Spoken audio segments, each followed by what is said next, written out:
मंत्री जी आप यहाँ पर गुधरा में आए हैं।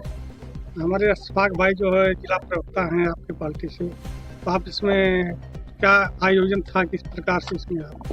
हम लोग ऐसा ही घूमते हैं, नेताओं के घर जाके चाय पानी पीते हैं। नेताओं का भी थोड़ा कॉलर टाइट होता है और ये जानकारी प्राप्त हुई कि पार्टी किसी कार्यकर्ता का निधन हो गया था, इसमें भी हाँ, इसी में हर काम करते रहते हैं। ऐसे जो पार्टी के नेता रहे उनके भी दरवाजे घटनाएं हो जाती हैं, वहाँ भी जाते रहते हैं। किसी गांव में चौपाल भी लगा देते हैं, किसी नेता के यहाँ चाय पानी काट के चले जाते हैं। यही सब तो काम करते हैं। क्या वजह है कि इतना आप आजमगढ़ में डटे हुए?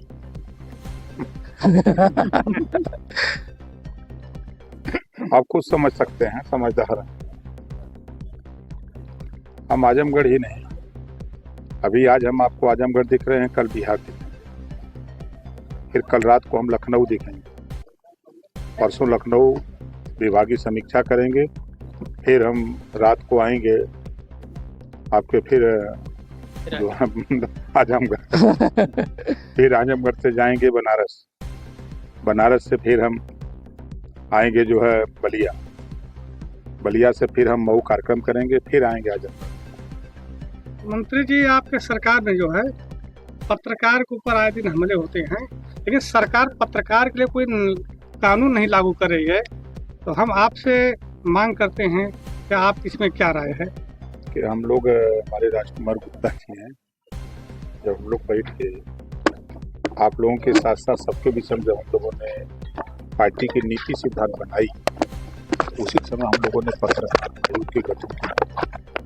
इस तरह किसान आयोग का गठन, अलग अलग आयोग अगर सबके लिए बन सकते हैं तो पत्रकारों के लिए भी पत्रकार आयोग का गठन होना चाहिए। लेकिन दुर्भाग्य है कि तमाम सरकारें आप लोगों ने बनाया, लेकिन जो सरकार बनने के बाद लोग भुला गए।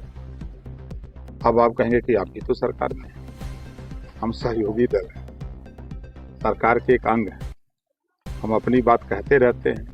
अब 54 मिनिस्टर हैं, 54 में हम अकेले। मंत्री जी, वक्फ बिल जो पास हुई है, इसको लेकर के जैसे आप लोगों की क्या मत है कि इसको पास किया गया? देखिए, कानून में विसंगतियां थी, जो पुराने बिल थे, कानून थे वक्फ बिल के, उसमें कुछ विसंगतियां थी, समय समय पर संशोधन होते रहे।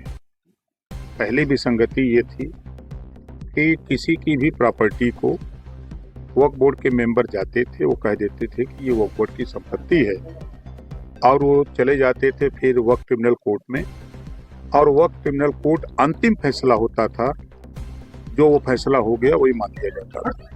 सरकार ने उसमें थोड़ा सा संशोधन किया है कि अब वक्फ ट्रिब्यूनल कोर्ट ही अंतिम नहीं होगा, अब वो व्यक्ति revenue court, civil court, high court, supreme court तक जा सकता है अपनी बात कहने के लिए। ये संशोधन है। इसमें किसका नुकसान है?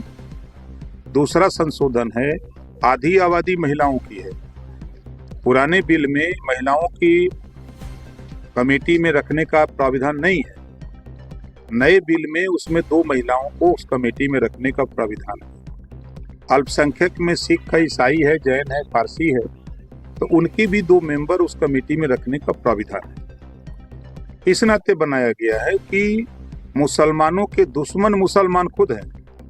जो मजबूत मुसलमान हैं, वक्फ बोर्ड की संपत्ति को वही लूटते हैं और बैकडोर में बेचते हैं, करोड़ों की संपत्ति लाखों में बेचते हैं और बैकडोर से रुपया ले लेते हैं। एक भी, जितनी भी जब चुनाव हुआ तब मुसलमान ही वक्फ बोर्ड का चेयरमैन हुआ। वोट देने वाले विधायक और सांसद भी मुसलमान। क्या एक भी मुसलमान गरीब मुसलमान को बता दें या किसी महिला को कि वक्फ बोर्ड की संपत्ति का उसको लाभ दिया गया हो? यही उसमें प्राविधान है कि अब वक्फ बोर्ड की संपत्ति में जो गरीब कमजोर मुसलमान उनको भी उसका अधिकार मिले, वो जमीन का लाभ उनको भी मिले, वो भी वक्फ बोर्ड की संपत्ति का लाभ उठावें। हम एक उदाहरण आपको देते हैं, लखनऊ में कब्रिस्तान अलग अलग है, अलग जगह जगह। किसी के घर अगर मैयत होती है तो कब्रिस्तान में दफनाने का 5-5 लाख 4-4 लाख रुपया मांगा जाता है, जो उसके कब्रिस्तान के मालिक हैं। क्या यही है इस्लाम में? उसी में अंकुश लगाने के लिए कि नहीं, अगर वो कब्रिस्तान बनी है, उस इलाके के जितने लोग हैं वो सबका अधिकार उसमें है, कोई एक व्यक्ति मालिक नहीं है। अगर ऐसा कोई करता है तो उसके खिलाफ कानूनी कार्रवाई हो। यही तो है संशोधन। अब आप बताइए, हम आपसे सवाल करते हैं, राहुल गांधी, सोनिया गांधी, मायावती, अखिलेश, ये लोग का वक्फ बोर्ड पे कितनी जमीन है? 1 इंच हो? विरोध तो ये सभी लोग क्यों नहीं, ये क्यों चिल्ला रहे हैं? ये वोट के लिए राजनीति कर रहे हैं, वोट के लिए। इनकी अगर जमीन होती तब तो समझ में आता कि नहीं ये सही बोल रहे हैं। ये झूठ बोल करके मुसलमान को गुमराह करते हैं। हम 2 साल पहले आपको ले चलते हैं, एनआरसी और सीए आया, यही लोग प्रचार किए कि ये मुसलमानों के कानून, ये जो कानून आया है मुसलमानों की नागरिकता छीनने का कानून है, यही प्रचार हुआ ना। 2 साल हो गया, हम लोग कहते रहे कि ये नागरिकता देने का कानून है, नागरिकता लेने का नहीं। 2 साल हो गया, एक मुसलमान बता दो पूरे देश में कि कहीं से मुसलमान की नागरिकता छीनी गई हो।